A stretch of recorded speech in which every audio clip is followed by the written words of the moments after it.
Salut! On nous a répété que la dette, c'est le mal. Les ultra-riches, eux, voient la dette comme un outil, pas un jouet, un levier. Mal utilisé, tu te brûles, bien utilisé, tu accélères. 1. Bonne dette versus mauvaise dette. Mauvaise dette, tu empruntes pour un achat qui ne te rapporte rien. Smartphone dernier cri, vacances. Plaisir court, facture longue.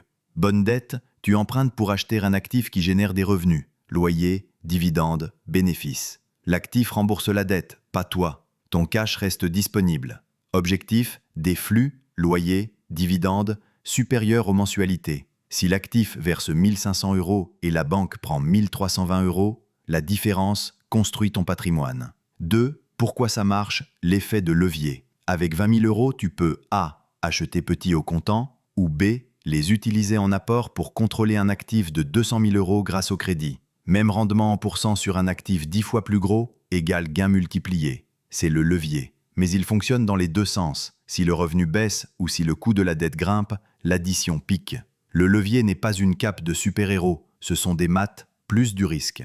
Côté fiscalité, un emprunt n'est pas un revenu. Et selon les pays, les intérêts d'un prêt contracté pour produire un revenu peuvent être déductibles. Exemple, location au régime réel en France. On parle d'optimisation légale, pas d'évasion ni de fraude. 3. 4 stratégies à la riche. 1. Immobilier à cash flow. Exemple pédagogique, appartement à 200 000 € financé sur 20 ans à 5%.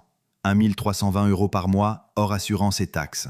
Tu loues 1 500 € par mois. Le locataire couvre l'essentiel, la différence absorbe charges et imprévus et le prêt s'amortit.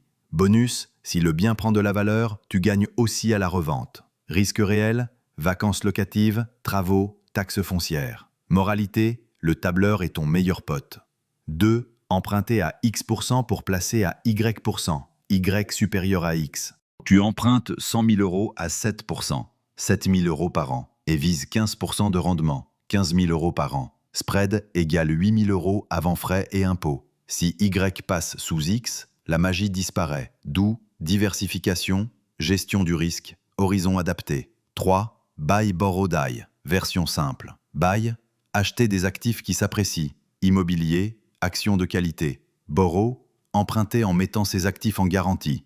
Tu obtiens du cash sans vendre, donc sans déclencher d'impôt sur une plus-value. Die, dans certains pays comme les États-Unis, à la succession, la base fiscale des actifs est réajustée à la valeur de marché. Step up, ce qui peut effacer la plus-value passée. Ce n'est pas universel. Renseigne-toi selon ton pays. 4. LBO, leveraged buyout, rachat d'entreprise à crédit. Étape 1.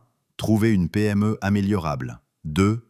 La racheter avec beaucoup de dettes plus un peu d'apport. 3. Améliorer marge et process. 4. Utiliser la trésorerie de la boîte pour rembourser. 5. Revendre plus cher. Résumé taquin, acheter aujourd'hui avec l'argent futur de l'entreprise. Complexe, pro, risqué, mais puissant. 4. Pourquoi s'endetter quand on est déjà riche? 3 raisons. Liquéfier sans vendre. Garder du cash pour les opportunités. Contrôle.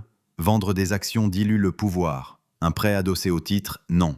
Fiscalité. Obtenir du cash sans créer d'imposition immédiate. Exemple souvent cité, Elon Musk. L'essentiel de sa richesse est en actions. Tesla, SpaceX. Pour des besoins perso, mieux vaut un prêt collatéralisé que vendre et perdre du contrôle. Logique de capital propriétaire. Pas un modèle à copier sans filet. 5. Les risques et comment ne pas se brûler. Taux. Si le variable grimpe, la mensualité aussi. Marché. Baisse des prix, loyer qui stagne, dividendes coupés. Liquidité. Actifs difficiles à vendre, plus besoin urgent égale vente forcée, souvent au mauvais moment. Appel de marge, sur portefeuille gagé, si ça chute, la banque appelle. Réglementaire. Diagnostic, assurance, normes. Les coûts cachés existent. Parade concrète. DSCR supérieur ou égal à 1,25. Flux net au moins 25% au-dessus de la mensualité. Taux fixe si tu dors mieux ainsi. Trésorerie de sécurité, 6 à 12 mois de charge. Stress test, loyer moins 10%, taux plus 2 points. 2 mois de vacances. Ne jamais financer de la consommation en l'appelant investissement. 6. Mini plan d'action. Nettoie d'abord les dettes toxiques. Revolving, carte.